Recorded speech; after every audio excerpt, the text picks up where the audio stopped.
ರೇಖಾ ಮತ್ತು ಮಣಿ ರಾತ್ರಿ ಪೂರ್ತಿ ಮಗುವಿನ ಅಳುವಿನಿಂದ ಎಚ್ಚರದಲ್ಲೇ ಇದ್ದರು.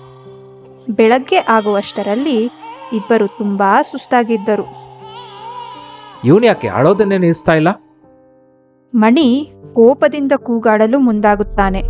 ತಕ್ಷಣ ನಿಲ್ಲಿಸಿ ಕಣ್ಣು ಮುಚ್ಚಿ ಆಳವಾದ ಉಸಿರು ತೆಗೆದುಕೊಳ್ಳುತ್ತಾನೆ. ಮಣಿಗೆ ತುಂಬಾ ಕೋಪ ಬಂದಿತ್ತು. ಆದರೆ ಅವನು ಕ್ಷಣಕಾಲದಲ್ಲಿ ತನ್ನ ಕೋಪವನ್ನು ಕಡಿಮೆ ಮಾಡಿಕೊಂಡ. ರೇಖಾ, ನನಗೆ ತುಂಬ ಸುಸ್ತಾಗಿದೆ.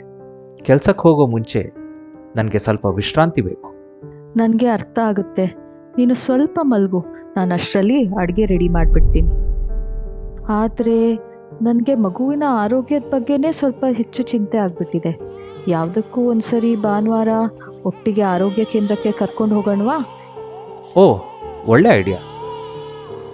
ತಾಳ್ಮೆಯಿಂದ ಕೇಳಿ ಮಾತನಾಡಿದ್ರಿಂದ ಅವರು ಒಟ್ಟಿಗೆ ಪರಿಹಾರ ಕಂಡುಕೊಂಡರು.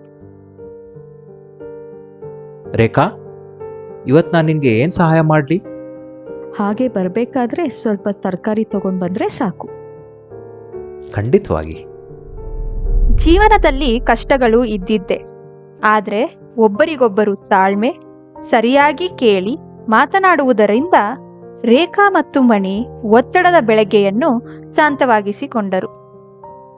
ಆರೋಗ್ಯಕರ ಮಾತುಕತೆ ದಂಪತಿಗಳಿಗೆ ಒತ್ತಡವನ್ನು ನಿಭಾಯಿಸಲು ಮತ್ತು ಪೆರಿನೇಟಲ್ ಹಂತದಲ್ಲಿ ಒಬ್ಬರನ್ನೊಬ್ಬರು ನೋಡಿಕೊಳ್ಳಲು ಸಹಾಯ ಮಾಡುತ್ತದೆ.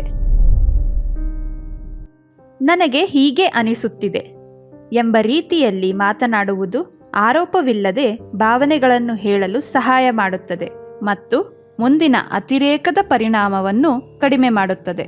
ನಿಯಮಿತವಾದ ಮಾತುಕತೆಗಾಗಿ ಸಮಯ ಮೀಸಲಿಡುವುದು ಪರಸ್ಪರ ಅರ್ಥ ಮಾಡಿಕೊಳ್ಳಲು ಮತ್ತು ತಂಡದ ಮನೋಭಾವವನ್ನು ಹೆಚ್ಚಿಸುತ್ತದೆ.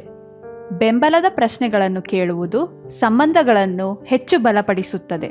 ಭಾವನೆಗಳು ಅತಿರೇಕವಾದಾಗ ಸ್ವಲ್ಪ ವಿರಾಮ ತೆಗೆದುಕೊಳ್ಳುವುದು ಸಂಬಂಧವನ್ನು ಕಾಪಾಡಲು ಮತ್ತು ಶಾಂತವಾಗಿ ಮಾತುಕತೆ ನಡೆಸಲು ಸಹಾಯ ಮಾಡುತ್ತದೆ.